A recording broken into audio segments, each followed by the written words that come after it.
Creating a solid investment plan takes more than opening a savings account and buying a few random stocks. You need to know where you stand financially, what you want your money to do for you, and how long you have to get there. From there, you can set clear goals, choose a strategy to reach them, and pick investments that match your timeline and risk level. The best part is that it is never too late to start a personal investment plan and begin building a nest egg for your future. Assessing where you're at. Choose investments that match your age. If you are young, you can usually take more risk and hold more growth-focused or small-cap investments because you have time to recover from losses. As you get closer to retirement, shift more of your portfolio into safer options like fixed income and large, stable companies. Understand your finances before you invest. Review your budget, build an emergency fund covering 3 to 6 months of expenses, and then decide how much leftover money you can safely invest. Develop your risk profile so you know how much risk you are comfortable taking. Stocks are usually more volatile than bonds, and bank accounts are the least volatile. Remember, lower risk usually means lower returns, while higher risk can bring higher gains but also bigger losses. Establishing your goals. Set clear goals for your investments. Decide whether you are saving for retirement, a house, or something else, and build a diversified portfolio you can grow over time. If your goal is ambitious, contribute more regularly instead of just chasing risk, so you are more likely to reach it without losing your money. Set a timeline for each goal. If you want fast results and can accept big risks and possible losses, choose more aggressive investments. If you prefer steady, long-term growth, focus on safer investments that build wealth slowly over time. Decide how much liquidity you need.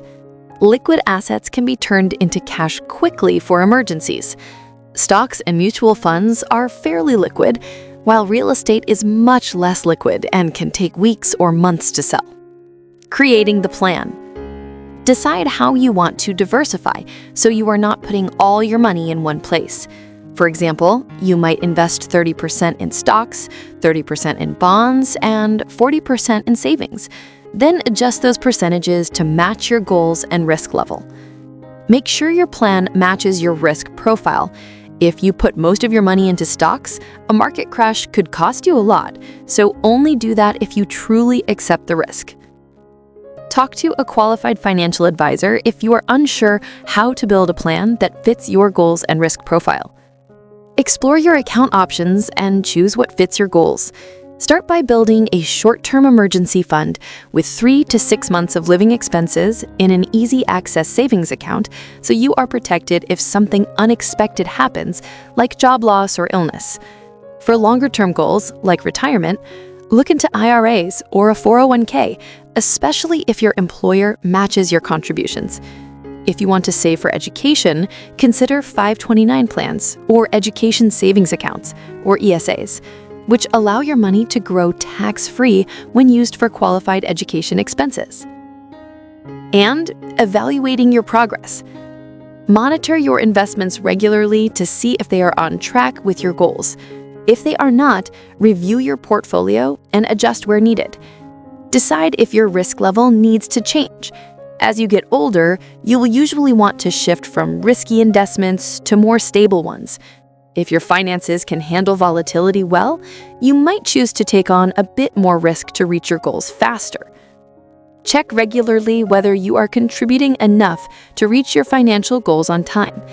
If your projections show you are falling behind, increase the amount you invest from each paycheck.